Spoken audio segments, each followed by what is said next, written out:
President Biden told the American people during his first press conference on Thursday that he has not visited the border because he did not want to divert resources. Two questions. One, do you buy that? And two, why do you think Vice President Harris hasn't made a trip to the southern border yet? Thanks, Andrew. That press conference was a nightmare. It was that slip up and many others. He said, these people aren't coming to the border because of me. And we had pictures of thousands of little children with Biden T-shirts coming to the border. He was very cranky and angry over what he described as abuse of the filibuster rules when the Republicans haven't used it yet.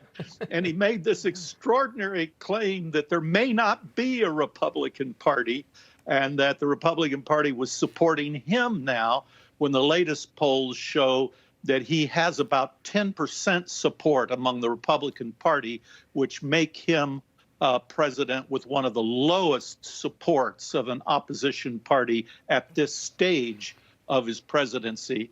So I wouldn't blame him for trying to shift some of the responsibility to Kamala Harris. She's younger and sharp, but it appears it didn't work. Yeah, apparently she wasn't in on it, Craig. Here is her response to visiting the border. Listen to this.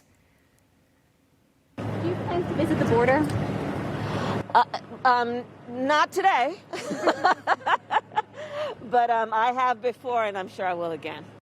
Yeah, there's a lot of reasons that that's really not a laughable situation right now. But also, what do you make of the position that the vice president seems to be taking in this administration? And is it something that has any sort of historical precedent? Because it does seem like she is right there all the time, right next to the president. Yeah, Heather, that's a good question.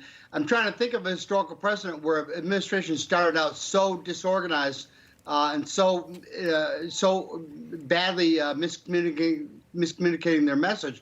And I'm hard pressed to think of one. This administration has started out, whether it's a press conference or a press avail, anything they do seems to be confused and dissembled and just a mess of things.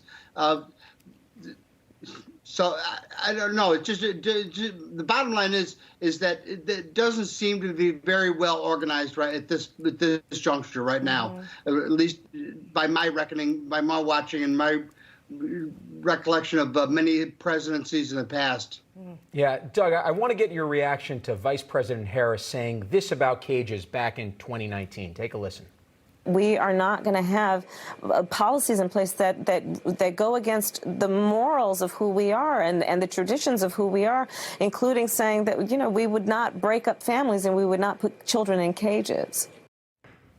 Also, let's take a look at a tweet Kamala Harris put out in 2019 saying, as president, I will immediately put in place a meaningful process to review asylum cases. I will release children from cages. I will get rid of the private detention centers. It's time we had a president whose actions reflected the values of our country. I mean, I guess the one defense she can have is she's not president. At least we think she isn't. Although President Biden did call her president. That is true. That is true. Doug, your reaction. Yeah, Andrew and Heather, this is just loaded. I mean, stop and think. Joe Biden, 78 years old. He says now he's going to run for re-election at the age of 82. He's not. I mean, Fidel Castro was 82 when he died. Mao Zedong was 82 when he died. Kim Il-jung was 82 when he died. This guy's not going to make it. I don't think he's going to make it through this first term, frankly. But he's not going to run for re-election. That means the power shifts to Kamala Harris. The people there on staff in the White House and in the government, if they want to stay on for another 4 years, they're already slipping over to the vice president's wing and saying, what does the vice president think about this? What does she want? And I want to add one funny thing. Jared Kushner once said to me that taking on peace in the Middle East, that was one thing, but when the president assigned him to take on the border crisis, he said, that's the kiss of death. Well, I think Kamala Harris has figured that out. Yeah, I mean, and perhaps for good reason, though, because, Craig, they've not been able to resolve the border crisis for many different administrations, although during the former President Trump's administration, the numbers were at least able to go down with a lot of policies that he put into place.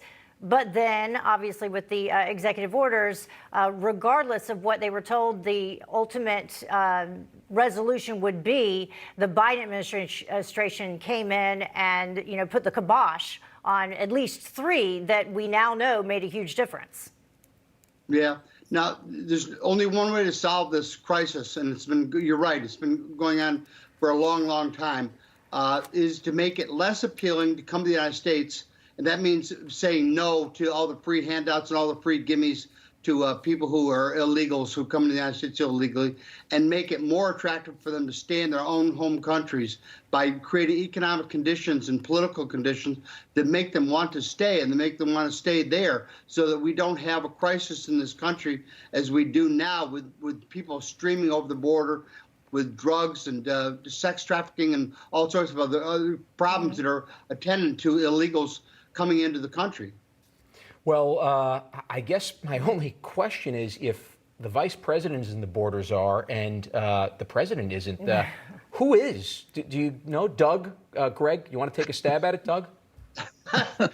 Beats me. Look, yeah, it looks like they've they don't want it to, they don't want to face it. They don't want it to be the crisis that it is, but it's getting late. It reminds me of George W. Bush being late to get down there to Louisiana when there was the flooding. This is a real political mistake, and it's a shame, a humanitarian shame. And Doug Weed, your excellent service in government at the White House and in the private sector. I think it'll depend a lot on the president. And I went into the Oval Office and Barbara was there. Jared Kushner said to me, and I've seen that all through history, they want cheap labor. And I mean really behind the scenes, but he is respected by everybody. So he had access to everybody.